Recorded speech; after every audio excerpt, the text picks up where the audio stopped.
Prison show is what I know. They bring in all these boys and girls all around the whole wide world. Prison show is what I know, but here we go. Whoa, prison show is what I know. They took me from my home. I can't get back to my family. I wanna hold just to get her back. Oh, I can't do this no more. It's the prison show. Whoa, I've been lost. Hello viewers at home, my name is Bukola Oriola and this is Imprisoned Show, a show set out to educate the public about human trafficking. Human trafficking is the modern day slavery taking the lives of our loved ones around the world because no country is immune to human trafficking. And year after year, millions are being trafficked around the world. So please join us tonight. We have an important guest in the studio. She traveled very far to get here tonight to talk to you about what she and her organization is doing about human trafficking in Eau Claire, Wisconsin. Jenny, thank you for coming tonight. We are really grateful for having you here in the studio. Thanks for taking the trip out. You are going to be our first guest traveling from out of state. So we really appreciate your effort about what you are doing over there in Wisconsin. Thank you. It's a pleasure to be here. Thanks. And your organization is called First Freedom. That's right. Can you tell us what informed the idea of First Freedom? Well, it started in 2008. And we started a business and it was called Fierce Beauty. So I was watching a presentation on human trafficking and I didn't know that human trafficking was an issue. Where were you watching this presentation? I was actually in Sydney, Australia. Oh. So I was visiting my sister who was living over there at the time, and we were at her church and they did, the A21 campaign did a presentation. And we were in the middle of 28,000 women. It was a women's conference. Yes. And I just couldn't believe that this day and age that this was happening. So it just absolutely devastated me. And I came home and I really wanted to do something. So I started a business to raise some funds to give that away to organizations that were working hard. So how many organizations benefited from that business? Well, we focus on the A21 campaign, the Salvation Army, and International Justice Mission. And that's before we became a nonprofit ourselves. Oh. So how much have you raised so far to support these organizations? It's hard to know exactly how much. A lot of it came back to me personally recently so that I could continue the work because I had to quit my job to do this work. So the way that Fierce Beauty works is we've done in-home presentations, much like other small organizations that would come in and give a presentation. You could buy things there. Okay. So like in somebody's house, and you ask them to invite their friends and families? Right. Oh, okay. And we talk about human trafficking. And it has worked out really well because it's a small, safe place to be where we can talk about a difficult topic. Yes. Wow. That's good. And you started this scarf thing to raise awareness, and now you have First Freedom, the organization. It started 2012. That's right. So can you tell us what Fierce Freedom is doing now? Yeah. We, our main focus is on raising awareness and prevention. So along with that, we do have, we're working alongside 8 girls and some of their families as well. We don't have a rescue home, but we're working with a domestic violence shelter over here in Eau Claire. So the girls you help, are they mainly sex trafficked girls, or there are labor trafficked girls among them? Right now, just sex trafficked. Okay. Yep, it's hard for us in our area to really break into the labor trafficked.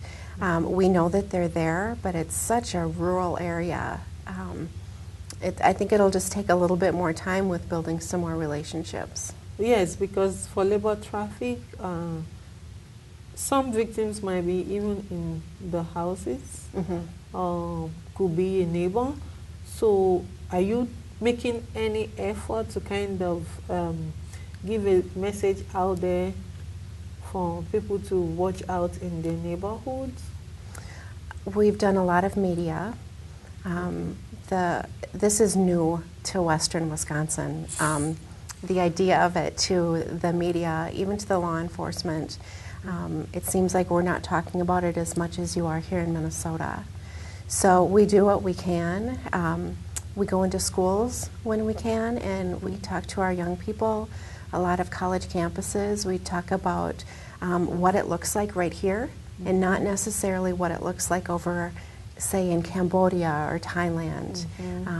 But it might look like a boyfriend selling his girlfriend to his friends for revenue and favors. Yes. So it looks different.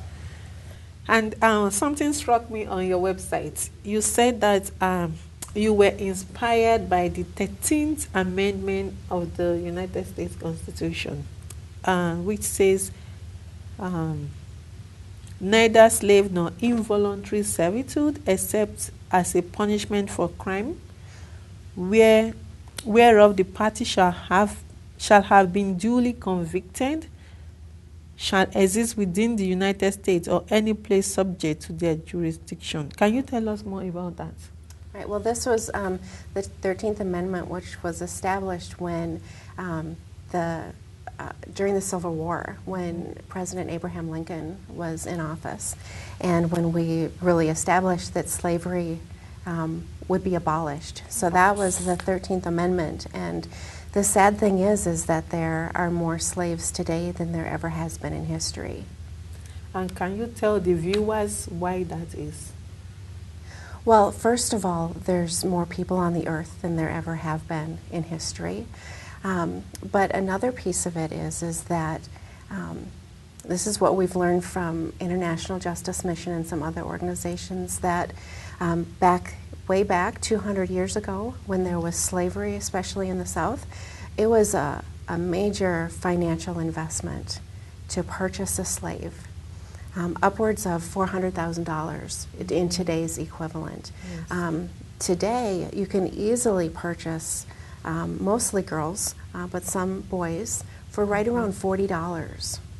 And that $40 will generate over $500,000 just from that one $40. So you look at, the drug trade or some of the other crimes that are really growing quickly, and you use those up. But as far as a person, that person is used over and over and over again. We would like to take a break now, and we'll be right back. Please don't go away. We'll be right back. Thank you.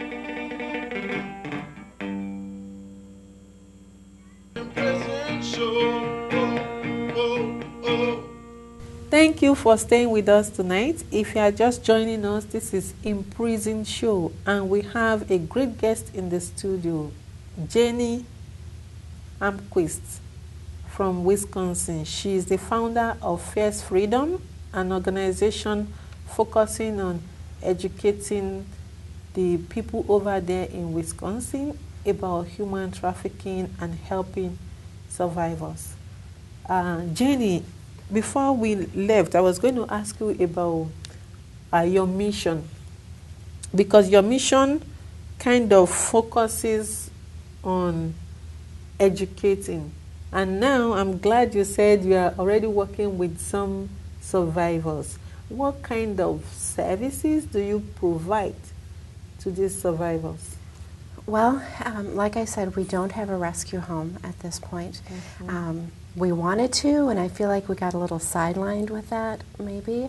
But we are really trying to focus on educating, raising awareness, and prevention. However, in the process of that, we have had some women come to us and telling us their stories.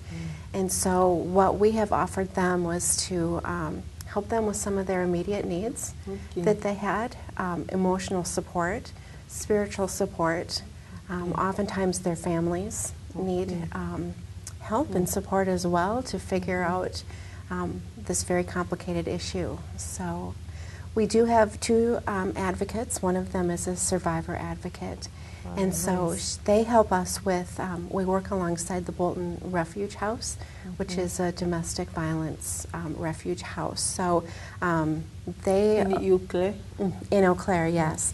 So they take in whoever we need them to, and they take care of all of the security, the immediate trauma issues that they have, and then we can come in there and help them however they need. Oh, that is nice. Do you have any kind of support group for the survivors?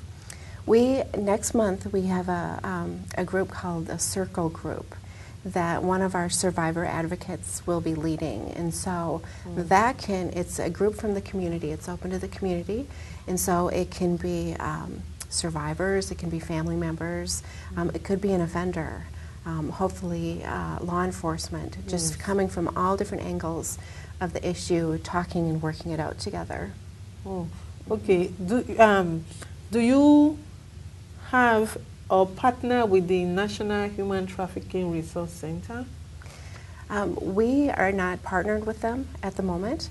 We've been giving out their telephone number though for the hotline for over a year. I saw that on your website. We just recently learned that we have to officially partner with them, so which is very important because we have just found out that when we give out that number for the Eau Claire area, that all of those services go up to northern Wisconsin, up to the Superior area.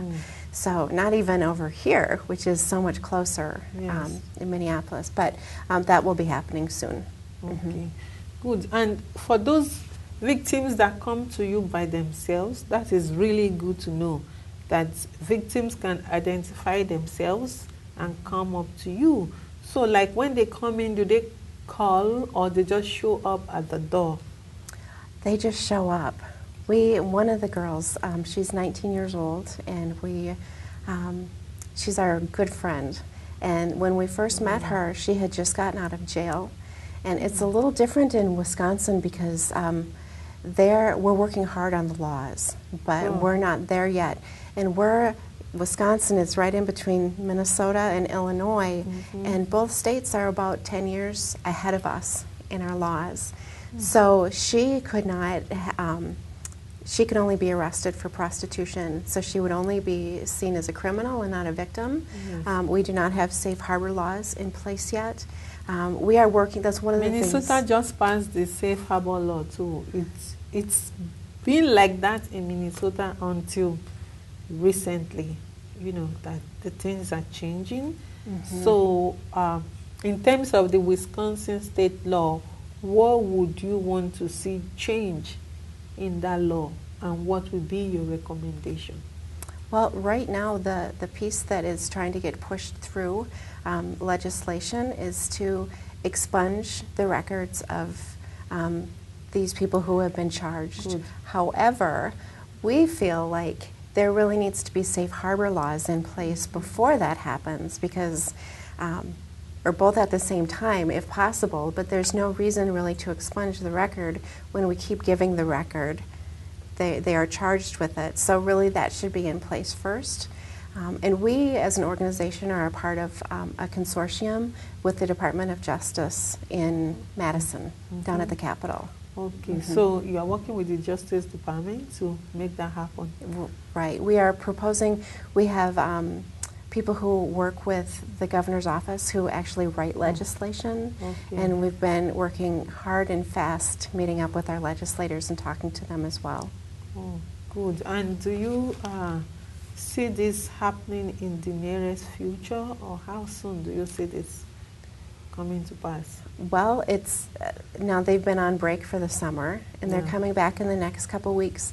And this one, as far as expungement, is supposed to come before them, right when they get back. Oh, okay. So we'll see. Keep our fingers crossed and hope. All right.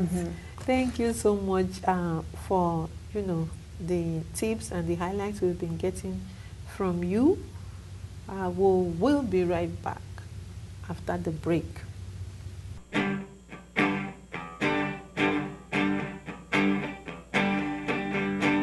Hello viewers at home, thank you for tuning in. If you are just joining us, this is Imprisoned Show, and right now I'll be telling you about reports from around the world. Actually, the FBI has charged a Houston man for trafficking a minor, and there are 4 men who are also charged with conspiring to engage in trafficking a minor. So human trafficking of the minor is pretty much out there happening daily. We need to keep our eyes open. To read the full story, you have to go to the website, which is the FBI website. I'm using my phone today to give you the report. Navajo man pleads guilty to federal child sex abuse charge.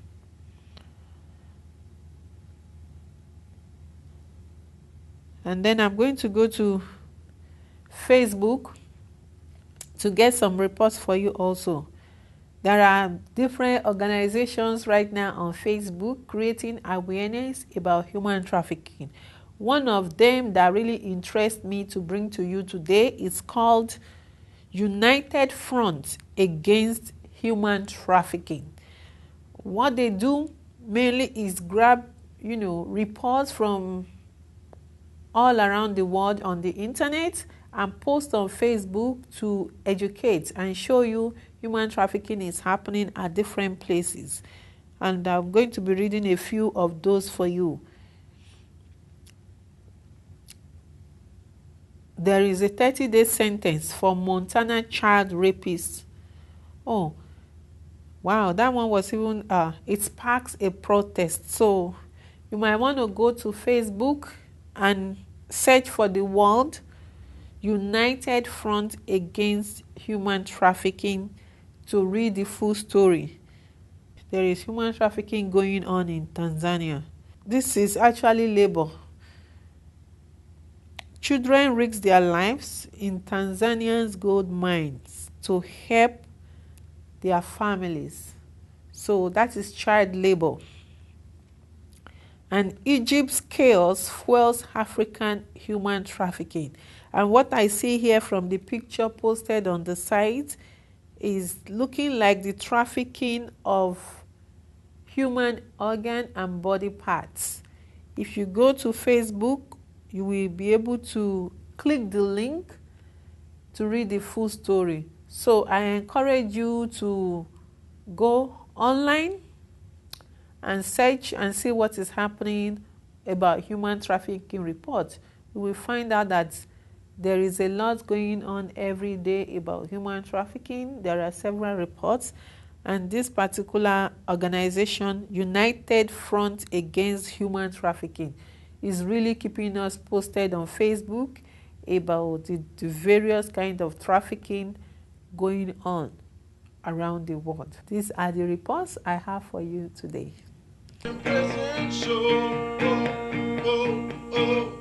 Thank you for staying with us. This is Imprisoned Show, and if you are just tuning in, we have a great guest from Wisconsin. Her name is Jenny Almquist, and she's the founder of First Freedom. She has been talking about what our organization is doing over there in terms of educating the public and helping survivors. And we're just talking about the law in Wisconsin. There was a report that came out recently from the Polaris Project about the national scores for the different states in the United States on, their effort on human trafficking. And I saw a post on Facebook that says, oh, hey, hooray, Wisconsin moved from third tier to the second tier. What does that mean for Wisconsin? Well, it means that there are laws being proposed. It means that there are certain things with the law enforcement that are in place. There's educating that's going on. It means that we are moving forward. Good. And the show, since it seems First Freedom is the only organization that is out there doing something in that state, do you think that some of the load is on the shelters, the battered women shelters? I believe so. I believe there needs to be education going on as well. Now, I would say that we probably are one of the only ones in western Wisconsin, but there's a lot going on in Madison and Milwaukee. It's just oftentimes we feel very alone over on the side of the state because we aren't in the big populated areas. Yes. Okay. And I see you seem to have an affiliation with Grace Haven. Is that true? Well, they were really the first domestic organization that I was made aware of once I kind of stepped into this. So we've used them for, we have 24 things you can do that you can resource that off of our website. So we've used that and given them credit for it. We've just used them as a guide for a lot of different things, and they're over in Ohio. Yes, I see that they're in a different states. So aside from the 24 different things you can do, is there any kind of affiliation between your organization and that organization?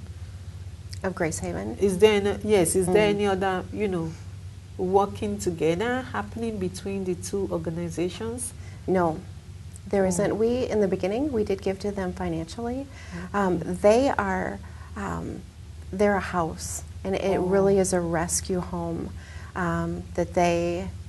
that's what they have worked towards. And they had a really great website, or they do have a really great website with a lot of it. On their website. So that's what we've, I think in the beginning we thought probably they were farther along, but it's our understanding that they just opened that. So, but they were a really good resource for us. And several years ago, we really thought that we would open a home. It just seemed kind of like the next step.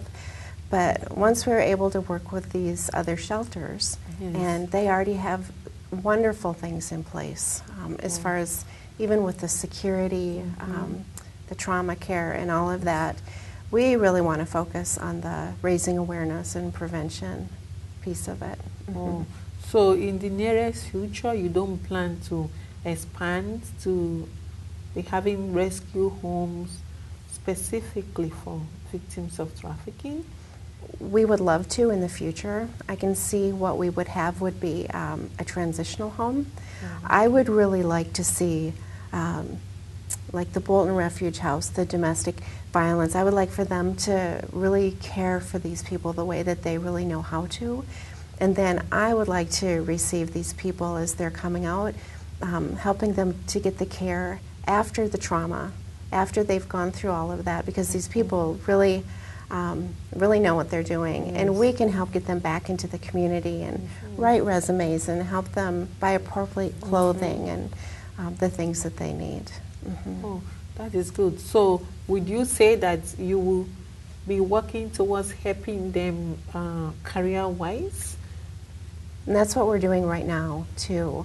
We just don't have a home to put them in, which we can see it would be very helpful. Because, for instance, we have one girl that she came to us, the same one that she had she had just gotten out of jail that I Yes. told you about, Yes. and she still had the tracking bracelet on her ankle that she had to have on there for months afterwards.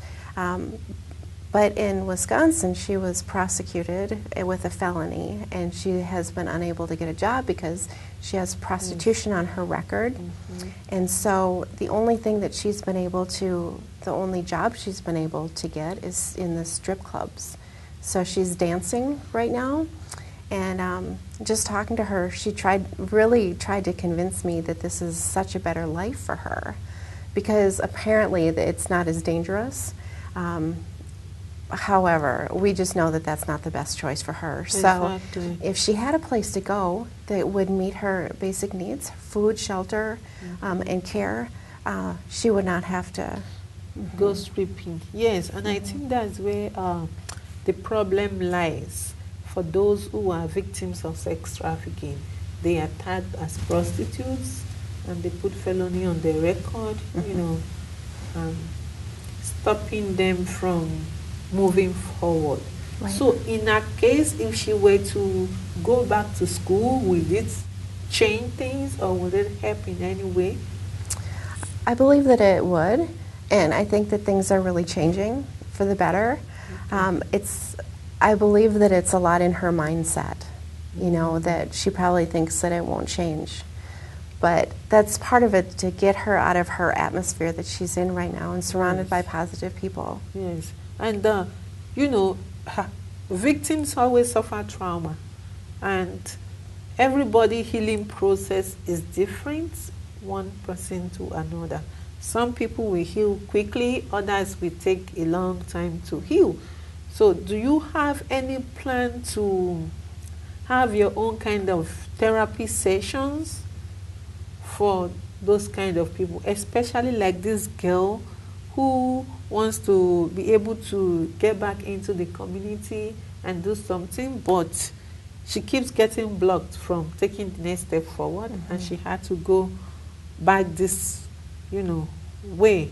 I don't think that any woman in her right senses will wake up one day and say, oh, I want to go dance half naked in front of many people, or some people, even in front of one person, to make a living. I agree. I think that the situation of life puts you at a place sometimes, and survivors still need a lot of help, just like victims. As we're rescuing victims, the survivors still need, it's like having a baby, and then the baby is a toddler. Oh, the baby is a toddler now, so it's fine. Meanwhile, that baby still needs a lot of nurturing and attention from the parents. So do you plan to have something like that in place to keep mentoring this kind of people for a better future? Yes, we do, and I think that it's very important. We have a really great core group of people that have different gifts and abilities, who are willing to walk alongside these people until they really have received the healing that they need to be a productive citizen. We also have counselors and psychologists and psychiatrists as well. So do you have any of your victims that are foreign-born victims, or no? Say again? Do you have any of your victims that are foreign-born? Like No. Those who are immigrants, you would say? No, however, we live in rural western Wisconsin, and everybody looks like me, for the most part, very much. We do have a Hmong community, and there are more coming in as international students, and they're probably out there. We just haven't encountered them yet. Okay. And if you will want them to come forward like the Caucasian, what would be the message for this diverse group? Well, we just want them to know that they're safe and that we're safe. We would just like to sit down with them and talk with them, buy them a meal, hear their story, and just be their friend. Oh, thank you. Please don't go away. We will be right back.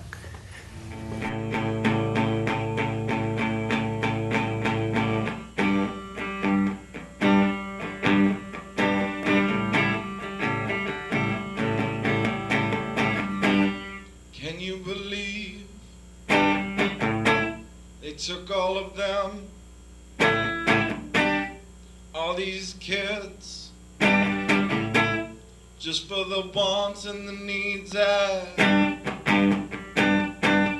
pray for the souls. Hi, my name is Jaden. I am with the Kids Against Trafficking segment. And this is a flag from Yaoundé, Novla School, and it's of Cameroon. Kids, send in your flags of your country.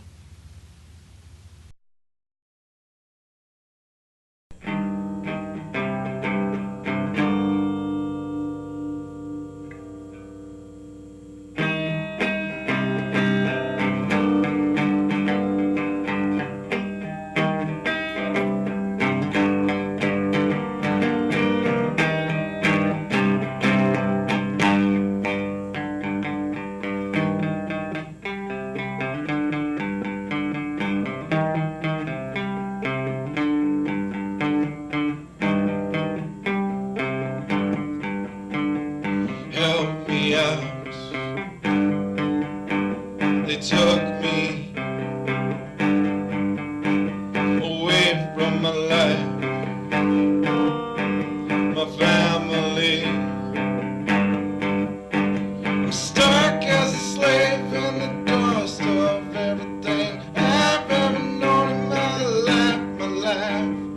I've just found this place I'll go to. Heaven is where I go on my days and nights.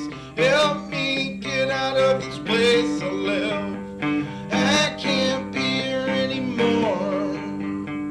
All these people are just walking on eggshells, wanna burst down the door. I'm just stuck in this house I live. Can't get out of this place. Gotta just get up out of this. And now I just don't wanna live. I'm just stuck where I live. All these people keep on trafficking of me all around. This place is just slavery. I said, help me. I said, help me. I said, help me breathe just again and again. I can't even live in this place anymore. Gotta give my soul up to my Father God, 'cause I cannot live on this place they call the world wide.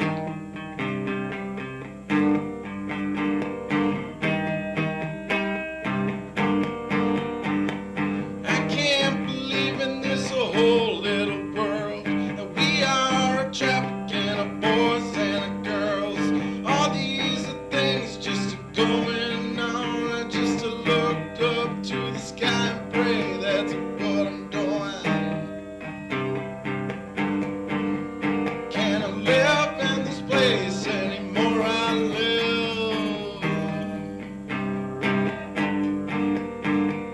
trafficking of me. I gotta give myself up to my Father. I know, give myself up to my mother. I know. What am I supposed to do? They shut the door and now I'm trafficked all around this world.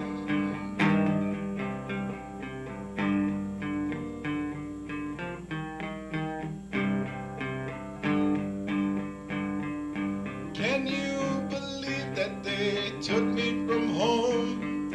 Can you believe that they took me from my home? Can you believe that this could happen? I don't know. Oh, oh, oh. I'm just a little boy. Nobody loves little me. And I need to just keep on praying to my Father, 'cause I'm gonna go home patiently.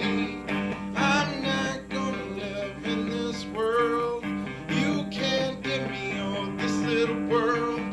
I'm going to heaven, all the boys and girls. I've been trafficked. I've been trafficked. I've trafficked. Been trafficked my whole life. We light this candle in honor of victims who have lost their lives as a result of human trafficking, and we hope that their soul rests in perfect peace.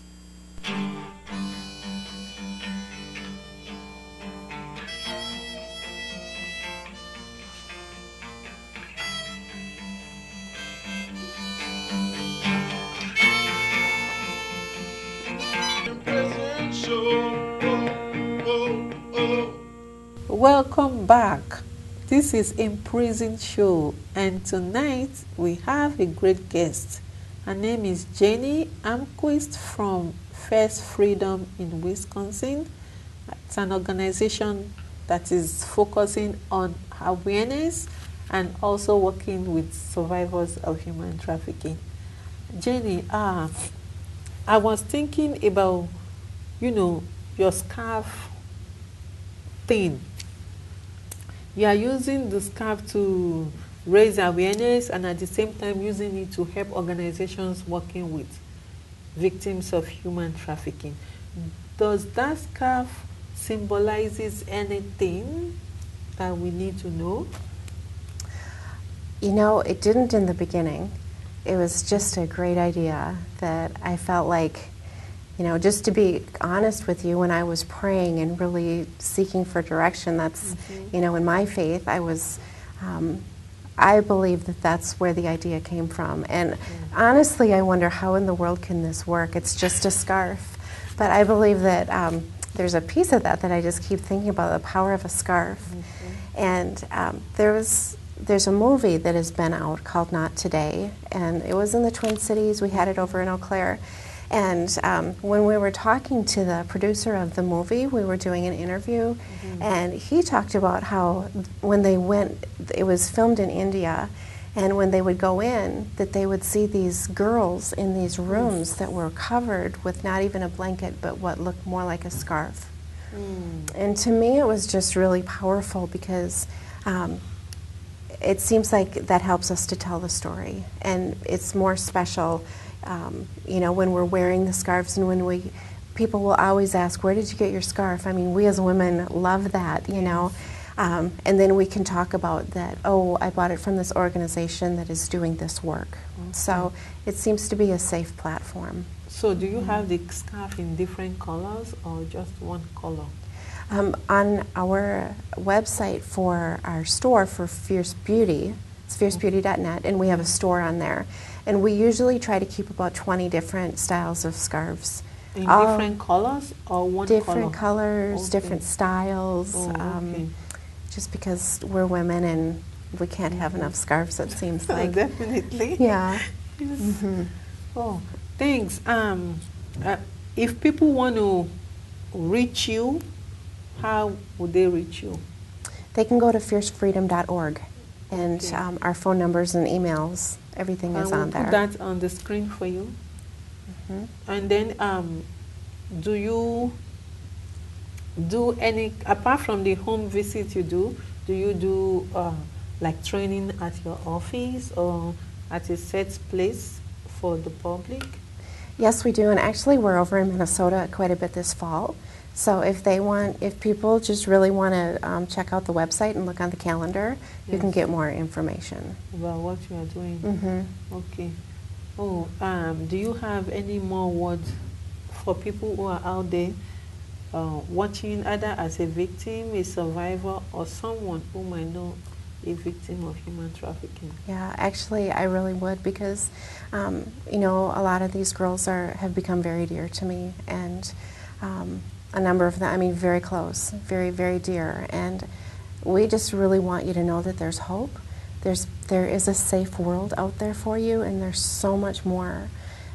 You are precious, you are special, and there are people who really want to love you, really love you. And so if you would give us a call, we can get you to the right people, or if you're over in our area, we would love to meet up. Thank you so much. Thank you. We are so glad for having you tonight, and all the good information you've given out to those who are out there watching. So you've heard it all. If you are a victim or seen someone who might be a victim, give First Freedom a call and they will love to help you. That is what they are doing, helping through education and still working with survivors of human trafficking. So please give them a call. We have the number on the screen. Check them out. Go to the website and talk to them. And if you want training in your home, give them a call. Thank you so much. God bless you. Thank you. Imprisoned show. Oh, oh, oh. Hello viewers at home. If you are just tuning in, this is Imprisoned Show. And we have Laura in the studio to tell us about the movie she has watched on human trafficking on our movie review. So Laura, thank you for the movie you have watched. So can we know the title of the movie? Yes, we can. I watched a movie called Trade of Innocence, and this movie was made in 2012. It is 91 minutes long, and it's rated PG-13. Oh, good. So kids can watch it to learn about human trafficking? Well, they can, but kids can watch it. You know, a parent should be there with them. I had my daughter watch it with me, and she did not like it very much. It was pretty gross what they do in there, and although you don't really see real depiction of things, you can definitely tell what's going on, and so she didn't like it so much because of that.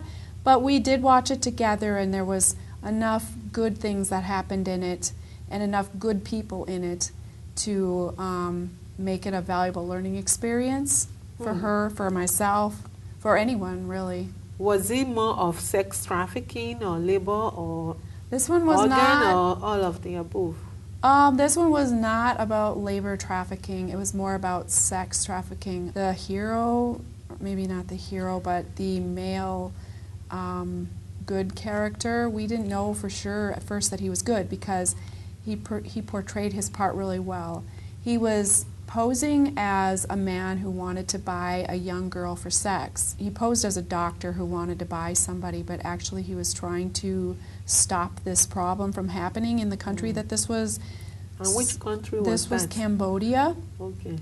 He went in and he fooled them, and he got a girl, and she was young. He asked for a young one, and he wanted a virgin, and he A virgin? Yeah, he actually exposed something that they're doing. These horrible people buy young children. Many of the people paying for sex want virgins, and sometimes you can't even really get a virgin in these other countries unless they're 5 or 6 or 7, 8 years old. In fact, one of the men that was in the movie that wanted to buy a girl, he said, I don't care if she's 6 or 7, I want a virgin. She needs to be fresh. And the man posing as a doctor exposed something they do where they sew up the girls so that they can be sold as a virgin. They sew them back up after they weren't a virgin. So which girls are they sewing up? What is the age range of the girls? Very young. You know, like, I think that many people that are wanting to buy a virgin don't think a 12-year-old is going to be young enough. In fact, one icky man that was in this movie that wanted to buy a girl, he specifically said he didn't care if she was 7, he wanted a virgin.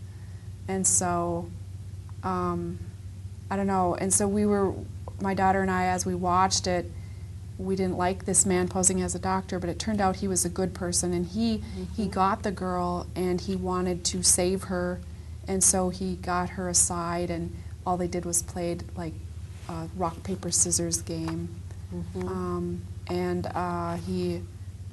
He was rescuing girls, and that was one way he went about it. And he was trying to find out more information about these people so that he could bust them. And he started by posing as someone wanting to buy sex. But later on, they discovered that he was only posing. The bad guys did. Probably nothing happened to the doctor. Nothing happened to bad him. No, at the end, they rescued a girl. Actually, this movie, I had mixed feelings about it my whole time I watched it. I enjoyed it only because it was enlightening. I enjoyed it because it was well photographed. The photography was very good. It had a great plot. It was believable. The scenery, it was beautiful in this country. And to me, it was very realistic. The actors were really good. And basically, it was a couple who had lost their own child to people who came and snatched her from their home when the mom wasn't looking. And so they were out trying to save other girls in the same situation. I liked the movie because the female lead in this one was in another movie I reviewed called Human Trafficking with Donald Sutherland. And her name is Mira Sobi something. She's a very good actress, and she's been in many things. And the male actor, he's been in many parts too. He was very good. I'm sorry, I don't know their names at the moment, but I liked the movie because it just shows another way that they are taking children and abusing them. The kids, sometimes their families are so poor, the kids have to work real hard as labor traffic victims, but also sometimes families are so poor that they have to sell a child. And there was a woman in this show that sold one of her daughters, and another daughter was at home, and she was supposed to stay hidden. And then she had no remorse about selling her daughter because they needed to eat. And when the daughter was returned to her, she was kind of mad. But also they had a baby. She had a baby, and I think she was looking forward to the day that the baby would be old enough to be sold. And another thing, it is so crowded there. Sometimes you don't even know when your child is being... Sometimes a child is stolen from a family, especially if these people running these businesses need someone really young. They'll look and find a child, and they'll steal the child. And it's so crowded there, it would be hard to keep an eye all the time on your kid, and hard to notice when somebody's doing something wrong because it's so crowded. You know, one thing that's very important too that I learned from this video was that the male lead wanted to, he brought this to the attention of the officers, and they weren't very happy with him.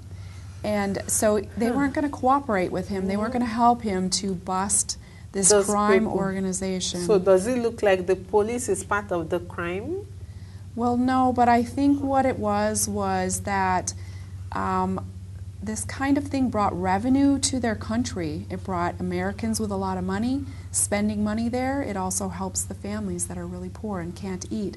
So it's bringing business and money to their country, and so I think they would rather turn the other cheek. Plus, they probably get some money also. I don't know. That wasn't said. Like they might be benefiting from it. Yeah, that wasn't really said, but I can see why, if it's helping their country, you know, bringing additional monies in, why they'd be hesitant to help.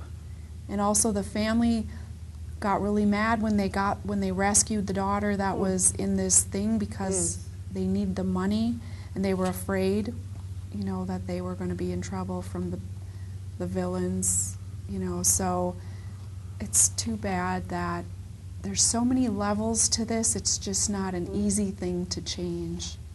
Wow. That's another thing I learned. May God help us to fight this fight and win. Thanks. So would you say that people should go watch this movie to learn one way that a victim could be trafficked?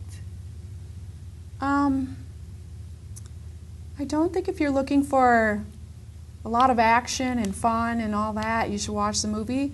But if you want to learn more about the educational aspect of it. Yeah, it's very educational. If you want to learn about how bad this is and what extent it can go to, this is a good movie for that. It was well done. It had a kind of a happy ending because they had rescued someone and saved someone. But it's it's just sad that there are people paying for this type of thing. Yes. To survive, the kids have to be silent, and that's why this works, is they get threatened with loss of food, that their families are going to be in trouble, so the kid is forced to do this. And if they don't, they're beaten badly. Once they get a new child, the kid is taught what they're supposed to do by watching porno. And after they've watched it enough, I mean, they're sick. They watch it, they throw up sometimes. It's so sickening to watch. After they're done watching that, then they are made to watch older kids who have been there longer doing what they're expected to do. So they have to watch other kids as they're being abused by the person who bought them for a good time. One of the main bad persons in this movie bought a young virgin that he wanted for a month. So he was seen taking her out to eat, walking throughout the village with her, but the good guys, the husband, he knew who he was, and then when they saw him, he ran because he was afraid to get caught, because he was a married man. And he had told his family, you could see it in the movie, he was talking to his family at home, saying he was in a meeting and he had to go. And that's just awful. He's deceiving his own family, and he's ruining another. And he's providing a reason to keep doing this. It's really, it makes you want to do something. The movie was really good in showing what's out there. Good.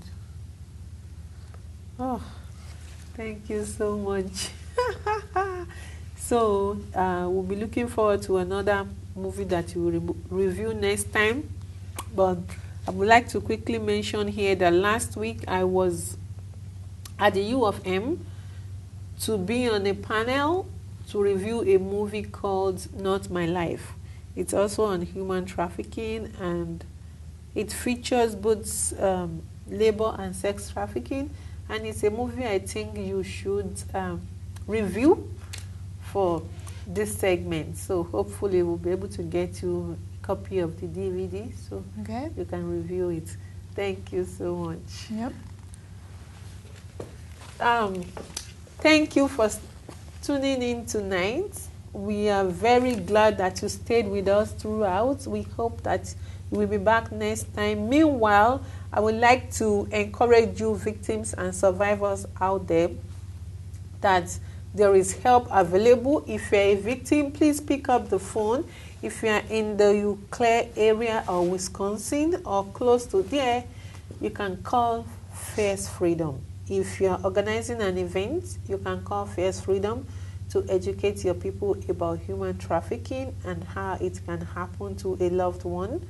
And we encourage you victims and survivors to nominate your advocate for the Advocate Excellence Award. Your advocate can be an advocate working at the shelter. It could be a neighbor. It could be anybody who has contributed to your safety or your rescue. So please, we want you to go online and fill out the form at imprisonedshow.com to nominate your advocate for the Advocate Excellence Award, or just send us an email of your advocate and why you think we should give your advocate an award on Imprisoned Show. We hope to see you next time. Stay tuned until next time. Thank you and God bless you. Once again, I am Bukola Oriola. Bye-bye.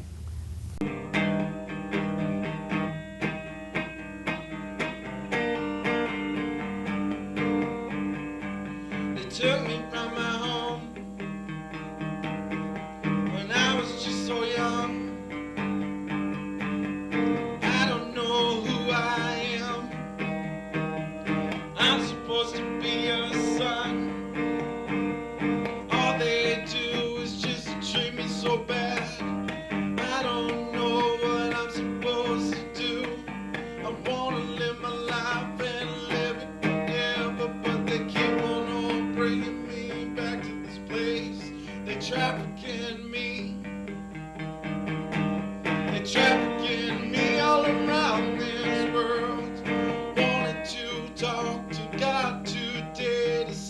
Help me get up out of this place you made. I can't believe you put me in this situation, but I know you can move mountains for me. Oh, this a house that I live my whole life. I don't don't wanna be here no more. They keep on just trafficking me and just don't wanna walk out the door. Help me get up out of this place. I just don't wanna live in this house no more. Trafficking me around the whole wide world. I feel like I'm a slave in this modern time. It's 2013. I just don't know how this world could be this way anymore. They're just trafficking little boys and girls all around the whole wide world, yeah. Just trying to tell a story to you now about my whole life and how they took me from my home and put me into this place. They sold me for just a couple cents, I know. Help me get home, help me get home. I don't wanna be in this place no more. Help me get home, help me get home. I don't wanna be in this place no more. Kids, send in their flag. Here's Angie.